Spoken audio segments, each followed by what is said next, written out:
સુરેન્દ્રનગરમાં ખાણ ખનીજ વિભાગ દ્વારા ગેરકાયદેસર કાર્બોસેલ સહિતના ખાડાઓ પૂરી દેવામાં આવ્યા હોવાની પોકળ વાતો કરવામાં આવી। સાયલા ચોરવીરા ગામના સીમમાં તંત્ર દ્વારા પૂરવામાં આવેલા ખાડામાં હર્ષદ ભાટિયા, હરેશ અને મુન્ના નામના 3 મજૂરો ખોદકામ કરી રહ્યા હતા અને તે દરમિયાન ગેસ ગળતર થતાં ત્રણેય મજૂરો બેભાન થઈ ગયા હતા।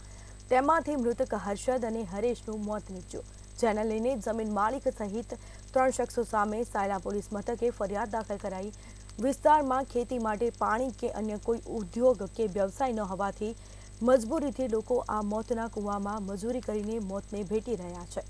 સરકાર ખેતી માટે નર્મદાનું પાણી આપવામાં આવે તેવી સ્થાનિકોએ માંગ કરી છે।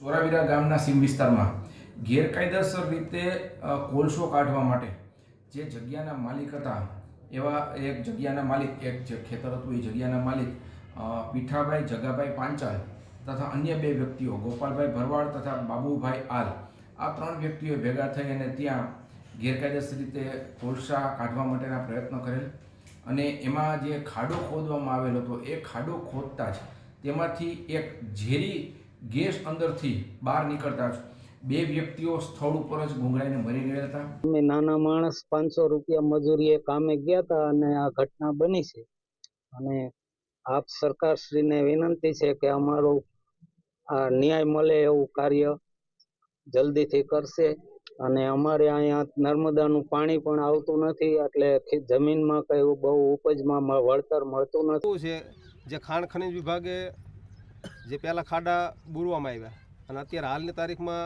4 દિવસથી ખાડામાં જે, કારણ કે અહીંયા બીજો કોઈ મજૂરીનો વ્યવસાય નથી એનું કારણ છે કે જો અમારે સરકારને તો પહેલાં પ્રાર્થના કરવી છે કે નર્મદાના પાણીની જરૂર છે તો ખેતી કરી શકે। સવાર 7 વાગે જતા ખાણમાં અંદર ઉતરે, સાંજના 3 વાગ્યા પછી અંદર બખમાં ગયા ને તે ગેસ ચડ્યો, 4 ને 2 મૃત્યુ, 2 બચી ગયા।